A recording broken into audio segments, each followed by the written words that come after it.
आप सभी को मेरा नमस्कार। आज मैं जो कहानी लेकर आई हूँ उसका नाम है धनिया की साड़ी और इसके लेखक हैं ऑगस्ट स्ट्रीटबर्ग। चलिए सुनते हैं कहानी धनिया की साड़ी। लड़ाई का जमाना था। माघ की एक सांझ ठेलियाँ की बल्लियों के अगले सिरे को जोड़ने वाली रस्सी से कमर लगाए रमुआ काली सड़क पर खाली ठेलिया को लड़खड़ाता बढ़ा जा रहा था। उसका अधनंगा शरीर ठंडक में भी पसीने से तर था। अभी अभी एक बाबू का सामान पहुंचाकर वह डेरे को वापस जा रहा था। सामान बहुत ज़्यादा था, उसके लिए अकेले खींचना मुश्किल था। फिर भी लाख कहने पर भी बाबू ने जब नहीं माना तो उसे पहुंचाना ही पड़ा। सारी राह कलेजे का जोर लगा। हुमक हुमक कर खींचने के कारण उसकी गर्दन और कनपटियों की रंगें मोटी होकर उभर कर लाल हो उठी थी। आंखें उबल आई थीं और इस सब के बदले मिले थे उसे केवल 10 आने पैसे। तर्जनी उंगली से माथे का पसीना पोंछ हाथ झटक कर उसने जब फिर बल्ली पर रखा तो जैसे अपनी कड़ी मेहनत की उसे फिर याद आ गई। तभी सहसा पों पों की आवाज़ पास ही सुनकर उसने सर उठाया तो प्रकाश की तीव्रता में उसकी आंखें चौधिया गई। वह एक और मुड़े मुड़े की कार सर से उसकी बगल से बदबूदार धुआं छोड़ती हुई भागकर निकल गई। उसका कलेजा धक से रह गया। उसने सर घुमाकर पीछे की ओर देखा। कुएं के पर्दे से झांकती हुई कार के पीछे लगी लाल बत्ती उसे ऐसा लगी जैसे वह मौत की एक आंख हो और उसे गुस्से में घूर रही हो। हे भगवान, उसके मुंह से सहसा निकल गया। कहीं उसके नीचे आ गया होता तो, और उसके आंखों के सामने कुचल कर मरे हुए उस कुत्ते की तस्वीर नाच उठी जिसका पेट फट गया था, अतड़ियाँ बाहर निकल आई थी और जिसे मेहतर ने घसीट कर मोरी के हवाले कर दिया था। तो क्या उसकी भी वही गत बनती और जिंदा रहकर दर दर की ठोकरें खाने वाला और बार बार पर डांट डपट और भद्दी भद्दी गालियों से तिरस्कृत किए जाने वाला इंसान भी अपने शव की दुर्गति की बात सोच कांप उठा। ओह, यहाँ की मौत तो जिंदगी से भी ज़्यादा जलील होगी, उसने मन ही मन कहा। और यह ख्याल में आते ही उसने अपने दूर के छोटे से गांव की याद आ गई। वहाँ की जिंदगी और मौत के नक्शे उसकी आंखों में खींच गए। जिंदगी वहाँ की चाहे जैसी भी हो, पर मौत के बाद वहाँ के जलील तरीन इंसान के शव को भी लोग इज्जत के साथ मरघट तक पहुँचाना अपना फर्ज समझते हैं। ओह, वह क्यों छोड़कर आ गया शहर में लेकिन गाँव में ओ ठेले वाले, एक फिटन कोचवान ने हवा में चाबुक लहराते हुए कड़क कर कहा, बाएं से नहीं चलता, बीच सड़क पर मरने के लिए चला आ रहा है, बाएं चल बाएं। और हवा में लहराता हुआ उसका चाबुक बिल्कुल रमुआ के कान के पास से सनसनाहट की एक लकीर सा खींचता निकल गया। विचार सागर में डूबे रमुआ को होश आया। उसने शीघ्रता से ठेलिया को बाईं ओर मोड़ा, लेकिन रमुआ की विचारधारा फिर अपने गाँव की राह पर आ गई। वह ऐसी जिंदगी का आदी न था, जोतता बोता पैदा करता और फिर खाता। फिर उसे वे सब बातें याद हो आई जिनके कारण उसे अपना गांव छोड़कर शहर में आना पड़ा। लड़ाई के कारण गल्ले की कीमत 8 गुनी 10 गुनी हो गई। गांव में जैसे खेतों का अकाल पड़ गया। जमींदार ने अपने खेत जबरदस्ती निकाले। कितना रोया गिड़गिड़ाया था वह, पर जमींदार क्यों सुनने लगा कुछ। कल का किसान आज मजदूर बनने को विवश हो गया। पड़ोस के धेनुका के साथ वह गांव में अपनी स्त्री धनिया और बच्चों को छोड़ शहर आ गया। यहाँ धेनुका ने अपने सेठ से कह सुनकर उसे यह ठेलिया दिलवा दी थी। वह दिन भर बाबू लोगों का सामान इधर उधर ले जाता था।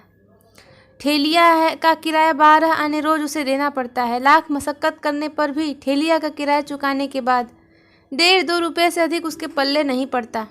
उसमें से बहुत किफ़ायत करने पर भी 10-12 आने रोज वह खा जाता है। वह कोई ज़्यादा रकम नहीं होती। पता नहीं गरीब धनिया इस महंगी के ज़माने में कैसा अपना खर्च पूरा कर पाती है।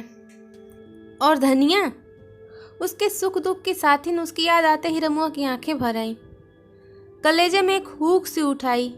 उसकी चाल धीमी हो गई। उसे याद हो आई वह बिछुड़न की वह घड़ी, किस तरह धनिया उससे लिपट कर बिलख बिलख कर रोई थी। किस तरह उसने बार बार मोह और प्रेम से भरी ताकीद दी थी कि अपनी देह का ख्याल रखना, खाने पीने की किसी तरह की कमी न करना। और रमुआ की निगाह अपने ही आप अपने बाजुओं से होकर छाती से गुजरती हुई रानों पर जाकर टिक गई, जिसकी मांसपेशियां घुल गई थी और चमड़ा ऐसे ढीला होकर लटक गया था जैसे उसका मांस हड्डियों से कोई संबंध ही न रह गया हो।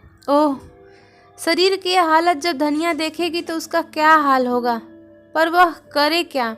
रूखा सूखा खाकर इतनी मशक्कत करनी पड़ती है। हुमक हुमक कर दिन भर ठेलियाँ खींचने से मांस जैसे घुल जाता है और खून जैसे सूख जाता है, और शाम को जो रूखा सूखा मिलता है उससे पेट भी नहीं भरता। फिर गई ताकत लौटे कैसे। जब धनिया उससे पूछेगी सोने की देह माटी में कैसे मिल गई, तो वह उसका क्या जवाब देगा, उसे कैसे समझाएगा। जब जब उसकी चिट्ठी आती है वह हमेशा ताकीद करती है कि अपनी देह का ख्याल रखना। कैसे वह अपनी देह का ख्याल रखे। इतना कतर ब्योंतर करने पर तो यह हाल है। आज करीब 9 महीने हुए उसे आए। धनिया के शरीर पर वह एक साड़ी और एक झूला छोड़कर आया था। वह बार बार चिट्ठी में एक साड़ी भेजने की बात लिखवाती है। उसकी साड़ी तार तार हो गई होगी, झूला कब का फट गया होगा, पर वह करे क्या। कई बार कुछ रुपया जमा हो जाने पर एक साड़ी खरीदने की गरज से वह बाजार में भी जा चुका है, पर वहाँ मामूली जुलहटी साड़ियों की कीमत जब 12-14 रुपये सुनता है तो उसकी आंखें ललाट पर चढ़ जाती हैं। मन मारकर लौट आता है। वह क्या करे, कैसे साड़ी भेजे धनिया को। साड़ी खरीद कर भेजे तो उसके खर्चे के लिए रुपए कैसे भेजेगा। पर ऐसे कब तक चलेगा, कब तक धनिया सी टाक कर गुजारा करेगी। उसे लगता है कि यह एक सामान्य समस्या है जिसका उसके पास कोई हल नहीं है। तो क्या धनिया और उसका माथा झन्ना उठता है। लगता है कि वह पागल हो उठेगा। नहीं नहीं, वह धनिया की लाज। उसकी गली का मोड़ आ गया। इस गली में ईंटें बिछी हैं, उन पर ठेलियाँ और जोर से लड़खड़ा उठी। उसकी खड़खड़ाहट उस समय रमुआ को ऐसी लगी जैसे उसके थके परेशान दिमाग पर कोई हथौड़े की चोट कर रहा हो। उसके शरीर की व्यवस्था इस समय ऐसी थी जैसे उसकी सारी संजीवनी शक्ति नष्ट हो गई हो, और उसके पैर ऐसे पड़ रहे थे जैसे वह अपनी शक्ति से नहीं उठ रहे हों, बल्कि ठेलियाँ ही उनको आगे को लुढ़काती चल रही हो। उस दिन से रमुआ ने और अधिक मेहनत करना शुरू कर दिया। पहले भी वह कम मेहनत नहीं करता था, पर थक जाने पर कुछ आराम करना जरूरी समझता था। किंतु अब थके रहने पर भी अगर कोई उसे सामान ढोने को बुलाता तो वह ना नुकुर न करता। खुराक में भी जहाँ तक मुमकिन था कमी कर दी। यह सब सिर्फ इसलिए कर रहा था कि धनिया के लिए वह एक साड़ी खरीद सके। महीना खत्म हुआ तो उसने देखा कि इतनी तदुरद के और परेशानी के बाद भी वह अपनी पहले की आय में से सिर्फ 4 रुपये अधिक जोड़ सका है। यह देख उसे आश्चर्य के साथ घोर निराशा हुई। इस तरह वह पूरे 3-4 महीनों मेहनत करे तब कहीं एक साड़ी का दाम जमा कर पाएगा। पर इस महीने के जी तोड़ परिश्रम का उसे जो अनुभव हुआ था, उससे यह बात तय थी कि वह ऐसी अधिक मेहनत अधिक दिनों तक लगातार करेगा तो एक दिन खून उगल कर मर जाएगा। उसने तो सोचा था कि 1 महीने की बात है, जितना मुमकिन होगा वह मशक्कत करके कमा लेगा और साड़ी खरीद कर धनिया को भेज देगा। पर इसका जो नतीजा हुआ उसे देखकर उसकी हालत वही है जो रेगिस्तान के उस प्यासे मुसाफिर की होती है, जो पानी की तरह किसी चमकती हुई चीज़ को देखकर पैरों को घसीटता हुआ और आगे चलने की शक्ति न रहने पर भी इस आशा में अपने प्राणों का जोर लगाकर बढ़ता है कि बस वहाँ तक पहुँचने में चाहे दुर्गति हो जाए। पर वहाँ पहुँच जाने पर उसे जब पानी मिल जाएगा तो सारी मेहनत मशक्क़त सफल हो जाएगी। किंतु जब वहाँ किसी तरह पहुँच जाता है तो देखता है कि अरे वह चीज़ तो अभी उतनी ही दूर है। निदान रमुआ की चिंता बहुत बढ़ गई। वह अब क्या करे, उसकी समझ में कुछ नहीं आ रहा था। कई महीनों से वह धनिया को बहलाता आ रहा था कि अब साड़ी भेजेगा, तब साड़ी भेजेगा, पर अब उसे लग रहा है कि वह धनिया को कभी साड़ी ना भेज सकेगा। उसे अपनी दुरावस्था और बेबसी पर बड़ा दुख हुआ।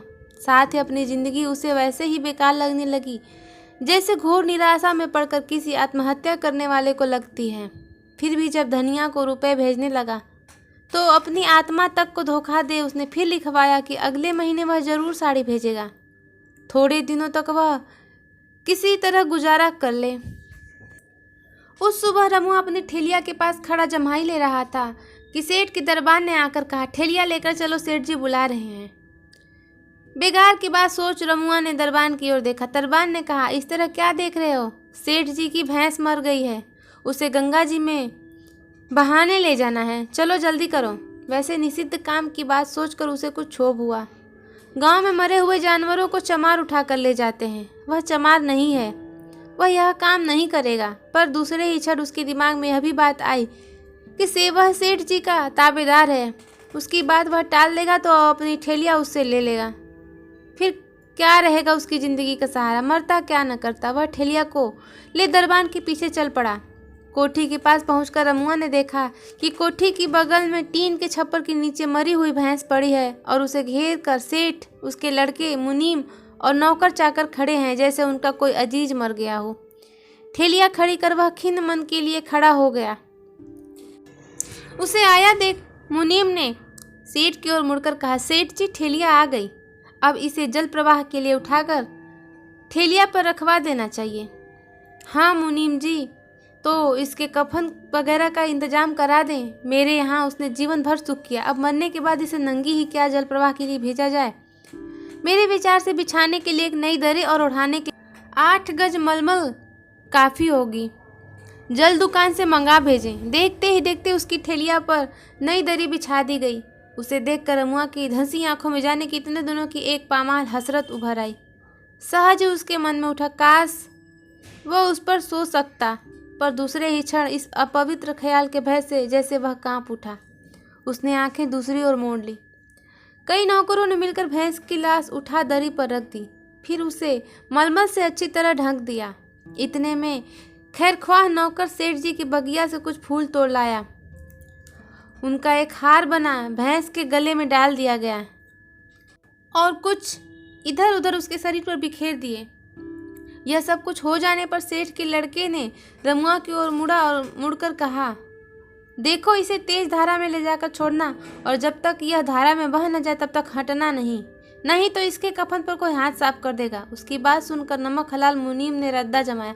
हाँ बे रमुआ, बाबू की बात का ख्याल रखना। रमुआ को लगा जैसे वह बातें उसे ही लक्ष्य करके कही गई हों।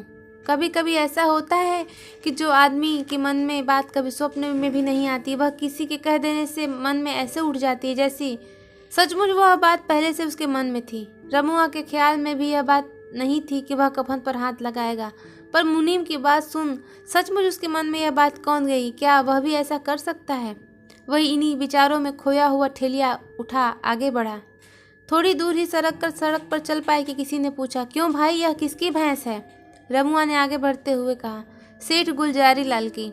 उस आदमी ने कहा, तभी तो भाई बड़ी भागवान है यह भैंस, नहीं तो आजकल किसे नसीब होता है मलमल का कफन। रमुआ के मन में उसकी बात सुनकर उठा कि क्या सचमुच मलमल का कफन इतना अच्छा है। उसने अभी तक उसकी ओर निगाह नहीं उठाई थी, यही सोचकर कि कहीं उसके देखकर सेठ का लड़का और मुनीम यह न सोचे कि वह ललचाई आंखों से कफन की ओर देख रहे हैं। उसकी नीयत खराब मालूम होती है, पर अब वह अपने को रोक न सका। चलते हुए ही उसने एक बार अगल बगल देखा, फिर पीछे मुड़कर भैंस पर पड़े कफन को उड़ती हुई नज़र से ऐसे देखा जैसे वह कोई चोरी कर रहा हो। काली भैंस पर पड़ी सफ़ेद मलमल जैसे काली धूप के एक चप्पे पर उज्जवल चांदनी फैली हुई हो। सचमुच यह तो बड़ा उम्दा कपड़ा मालूम होता है, उसने मन ही मन में कहा। कई बार यह बात उसके मन में उठी तो सहज ही उसे एक झिलंगी साड़ियों की याद आ गई, जिन्हें वह बाजार में देख चुका था और जिनकी कीमत 12-14 से कम न थी। उसने उन साड़ियों का मुकाबला मलमल के उस कपड़े से जब किया तो उसे वह मलमल बेशकीमती जान पड़ा। उसने फिर मन ही में कहा, इस मलमल की साड़ी तो बहुत अच्छी रहेगी, और उसने धनिया के लिए साड़ी की याद आ गई। फिर जैसे इस कल्पना से ही वह कांप उठा। ओह कैसी बात सोच रहा है वह, जीते जी ही धनिया को कफन की साड़ी पहनाएगा। नहीं नहीं, वह ऐसा सोचेगा भी नहीं, ऐसा सोचना भी अब शकुन है। और इस ख्याल से छुटकारा पाने के लिए वह अब और जोर से ठेलिया खींचने लगा। अब आबादी पीछे छूट गई थी, सूनी सड़क पर कहीं कोई नजर नहीं आ रहा था। अब जाकर उसे शांति की सांस ली, जैसे अब उसे किसी की अपनी ओर घूरती हुई आंखों का डर न रह गया हो। ठेलिया कमर से लगाए ही वह सुस्ताने लगा। तेज चलने में जो ख्याल पीछे छूट गए थे, जैसे वे फिर उसके खड़े होते ही उसके मस्तिष्क में पहुंच गए। उसने बहुत चाहा कि वे ख्याल न आए, पर ख्यालों का यह स्वभाव होता है कि वह जितना ही आप उससे छुटकारा पाने का प्रयत्न करेंगे, वे उतनी ही तीव्रता से आपके मस्तिष्क पर छाते जाएंगे। रमुआ ने अन्य कितनी ही बातों में अपने को बहलाने की कोशिश की, पर फिर उन्हीं ख्यालों से उसका सामना हो जाता। रह रहकर वही बातें पानी में तेल की तरह उसकी विचारधारा पर तैर जाती। लाचार वह फिर चल पड़ा, धीरे धीरे रफ्तार तेज कर दी। अब पर ख्यालों की रफ्तार जैसे उसकी रफ्तार से भी तेज हो गई थी। तेज रफ्तार से लगातार चलते चलते उसके शरीर से पसीने की धाराएं छूट रही थी। छाती फूल रही थी, चेहरा सुर्ख हो गया था, आंखें उबल रही थी और गर्दन और कनपटियों की रंगें फूल फूल कर उभर आई थी। पर उसे उन सब का ऐसे कुछ ख्याल ही नहीं था। वह भागा जा रहा था कि जल्द से जल्द नदी पहुंच जाए और भैंस की लाश को धारा में छोड़ दे। तभी उसे उस अपवित्र विचार और उस धर्म संकट से मुक्ति मिलेगी। अब सड़क नदी के किनारे किनारे चल रही थी। उसने सोचा क्यों न कगार पर से ही लाश नदी की धारा में लुढ़का दे। पर दूसरे ही क्षण उसके अंदर से कोई बोल उठा, अब जल्दी क्या है, नदी आ गई, थोड़ी दूर और चलो, वहाँ कगार से उतरकर बीच धारा में छोड़ना। वह आगे बढ़ा, पर बीच धारा में छोड़ने की बात क्यों उसके मन में उठ रही है? क्यों नहीं वह उसे यहीं छोड़कर अपने कफन के लोभ से उस अपवित्र ख्याल से मुक्त कर लेता? शायद इसलिए कि सेठ के लड़के ने ऐसा करने को कहा था। पर सेठ का लड़का यहाँ खड़ा खड़ा देख तो नहीं रहा है। फिर तो क्या उसे अब उसी वस्तु से जिससे जल्दी से जल्दी छुटकारा पाने के लिए भागता हुआ आया है, अब मोह हो गया है? नहीं नहीं, वह तो अब वह शमशान से होकर गुजर रहा था। अपनी झोपड़ी से झांक कर डोमिन ने देखा तो वह उसकी ओर दौड़ पड़ी। पास आकर बोली, भैया यहीं छोड़ देना। रमुआ का दिल धक से कर गया। तो क्या यह डोमिन को मालूम है कि वह लाश को इसलिए लिए जा रहा है? नहीं नहीं, तो भैया यहाँ धारा तेज है, छोड़ देना यहीं। डोमिन ने फिर विनती की। हाँ हाँ छोड़ दे, यह मौका अच्छा है। डोमिन के सामने ही उसे गवाह बनाकर छोड़ दे और साबित कर दे कि तेरे दिल में वैसी कोई बात नहीं है। रमुआ के दिल ने ललकारा, पर वह यूं ही डोमिन से पूछ बैठा, क्यों, यहीं क्यों छोड़ दूं? तुम्हें तो कहीं न कहीं छोड़ना ही है। यहाँ छोड़ दोगे तो तुम और भी दूर ले जाने की मेहनत से छुटकारा पा जाओगे। और मुझे, कहकर वह कफन की ओर ललचाई दृष्टि से देखने लगी। तुम्हें क्या? रमुआ ने पूछा। मुझे यह कफन मिल जाएगा। उसने कफन की ओर उंगली से इशारा करके कहा। कफन? रमुआ के मुंह से यूं ही निकल गया। हाँ हाँ, कहीं इधर उधर छोड़ दोगे तो बेकार में सड़ गल जाएगा। मुझे मिल जाएगा तो मैं उसे पहनूंगी, देखते हो ना मेरे कपड़े, कहकर उसने अपने लहंगे को हाथ से उठाकर उसे दिखा दिया। तुम पहनोगी कफन? रमुआ ने ऐसे कहा जैसे उसे उसकी बात पर विश्वास ही न हो रहा हो। हाँ हाँ, हम तो हमेशा कफन ही पहनते हैं। मालूम होता है तुम शहर के रहने वाले नहीं हो। क्या तुम्हारे यहाँ? हाँ, हमारे यहाँ तो कोई छूता तक नहीं। कफन पहनने से तुम्हें कुछ होता नहीं? रमुआ ने किसी शंका ने जैसे अपना समाधान चाहा, पर वह ऐसे स्वर में बोला जैसे यूं ही जानना चाहते हो। गरीबों को कुछ नहीं होता भैया। आजकल तो जमाने में ऐसी आग लगी है कि लोग लाशें नंगी लुढ़का जाते हैं। नहीं तो पहले इतने कफन मिलते थे कि हम बाजार में बेच आते थे। बाजार में बेच आते थे? रमुआ ने ऐसे पूछा जैसे उसके आश्चर्य का ठिकाना न हो। कौन खरीदता था उन्हें? हमसे कबाड़ी खरीदते थे और उनसे गरीब और मजदूर। उसने कहा। गरीब और मजदूर? रमुआ ने कहा। हाँ हाँ, बहुत सस्ता बिकता था ना। शहर के गरीब और मजदूर ज्यादातर वही कपड़े पहनते थे। रमुआ उसकी बात सुन जैसे किसी सोच में पड़ गया।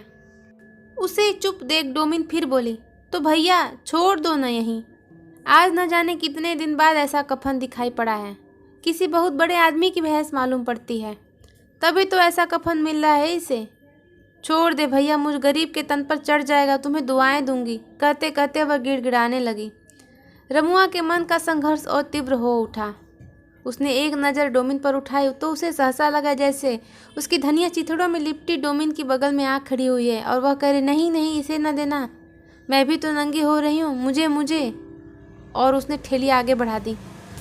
क्यों भैया, तू नहीं छोड़ोगी यहाँ? डोमिन निराश हो बोली। रमुआ सकपका गया। क्या जवाब दे वह उसे? मन का चीर जैसे उसे पानी पानी कर रहा था। फिर भी जोर लगाकर मन की बात दबा उसने कहा, सेठ का हुक्म है कि इसका कफन कोई छूने न पाए। और ठेलिया को इतने जोर से आगे बढ़ाया जैसे वह इस बात के ख्याल से डर गया हो कि कहीं डोमिन न कह उठे, यह क्यों नहीं कहते कि तुम्हारी नीयत खुद खराब है। काफी दूर बढ़कर यह सोचकर कि कहीं डोमिन कफन के लोभ में उसका पीछा तो नहीं कर रही है, उसने मुड़कर चोर की तरह पीछे की ओर देखा। डोमिन एक लड़के से उसी की ओर हाथ उठाकर कुछ कहती सी लगी। फिर उसने देखा कि वह लड़का उसी की ओर आ रहा है। वह घबरा उठा। तो क्या वह लड़का उसका पीछा करेगा? अब वह धीरे धीरे रह रहकर पीछे मुड़ मुड़ कर लड़की की गतिविधि को ताड़ता चलने लगा। थोड़ी दूर जाने पर उसने देखा तो लड़का दिखाई नहीं दिया। फिर जो उसकी दृष्टि झाओं के झुरमुटों पर पड़ी तो उससे शक हुआ कि वह छिपकर तो उसका पीछा नहीं कर रहा है।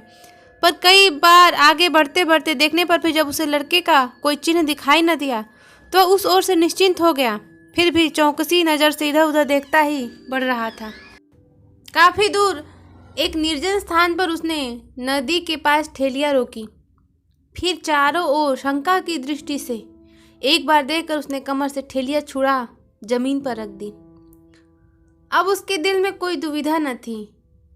फिर भी जब उसने कफन की ओर हाथ बढ़ाया तो उसकी आत्मा की नींव तक हिल उठी।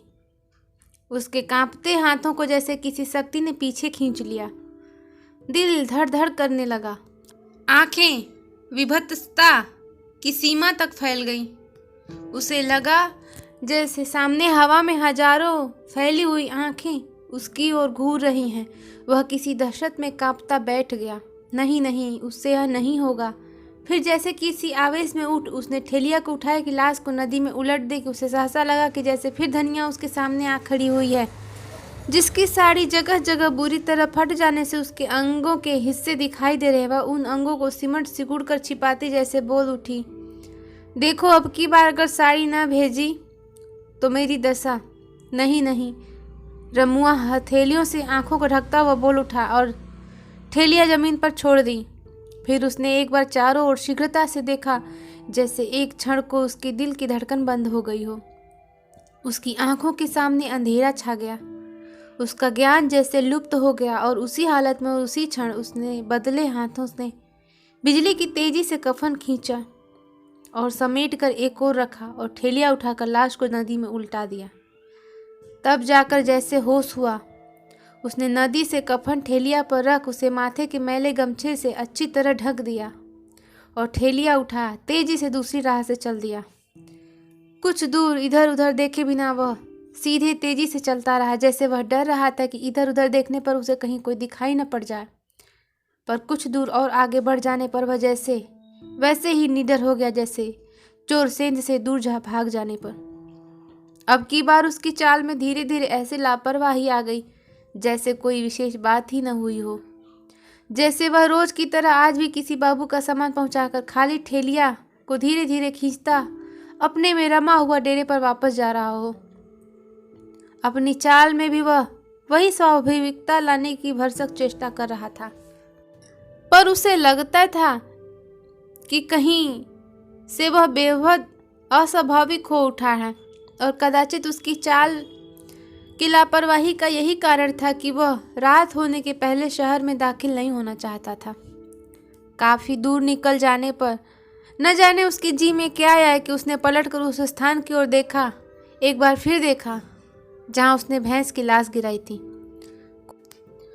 कोई लड़का कोई काली चीज पानी में से खींच रहा था। वह फिर बेतहाशा टेहलिया को सड़क पर खड़खड़ाता भाग खड़ा हुआ। उस दिन गांव में हल्दी में रंगी मलमल की साड़ी पहने धनिया अपने बच्चे को एक हाथ की उंगली पकड़ाए और दूसरे हाथ में छाछ भरा लोटा कंधे तक उठाए जब काली माई की पूजा करने चली तो उसके पैर असीम प्रसन्नता के कारण सीधे नहीं पड़ रहे थे। उसकी आंखों में जैसे उल्लास छलका पड़ता था। रास्ते में न जाने कितनी औरतें और मर्दों ने उसे टोक कर पूछा, क्यों धनिया, यह साड़ी रमुआ ने भेजी है? और उसने हर बार शर्माई आंखों को नीचे कर होठों पर उमड़ती हुई मुस्कान को बरबस दबाकर सिर हिला जताया, हाँ। कहानी धनिया की साड़ी यहीं पर समाप्त होती है। दिल को छू लेने वाली ये कहानी आपको कैसी लगी ज़रूर बताइएगा। मिलते हैं अगली कहानी के साथ। तब तक के लिए नमस्कार। अगर आपको ये कहानी पसंद आई हो तो वीडियो को लाइक कर दीजिएगा, चैनल को सब्सक्राइब कर दीजिएगा और कमेंट करके ज़रूर बताइएगा कि अब कहानी आपको ये कैसी लगी। मिलते हैं अगली कहानी के साथ। तब तक